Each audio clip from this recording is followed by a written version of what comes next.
Tërmeti fort në Venezuel, Shakira premton se do t'i ndihmoj në rindërtimin e shkollave. Këngëtarja e njohur kolumbiane Shakira ka zhvilluar një vizitë papritur në provincën Coco, një nga zonat më të prekura nga tërmeti shkatrues që goditi Kolumbin, javën e kaluar duke premtuar mbështetje për rindërtimin e shkollave dhe rikthimin e fëmijëve në arsim.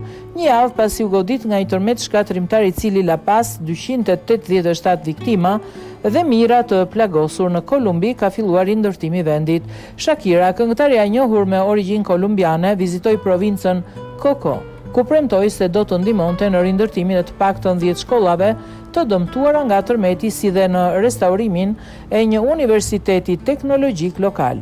Shakira vizitoi disa prej shkollave të prekura, u takua me nxënësit dhe mësuesit dhe theksoi rëndësinë e rikthimit sa më të shpejtë të fëmijëve në klasa.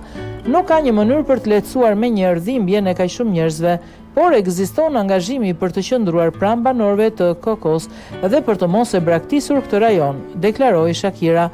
Në këtë nisëm, këngëtarja po bashkëpunon me Howard Buffett, djali i filantropit miliarder Warren Buffett dhe një donator i hershëm në projektet arsimore në Kolumbi për rindërtimin e 10 shkollave në rajon.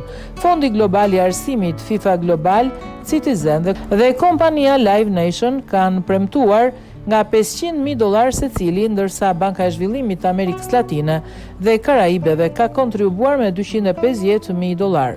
Këto fonde do të përdoren për riparimin e shkollave dhe për krijimin e kushteve për procesin mësimor. Ndihma për zonat e prekura nga tërmeti ka marrë mbështetje dhe nga artistë të tjerë të Amerikës Latine si Mark Anthony, Karol G, Maluma, Sebastian Yatra, të përfshirë në koncerte dhe aktivitete bamirësie për mbledhjen e fondeve për Kolumbin dhe Venezuelën.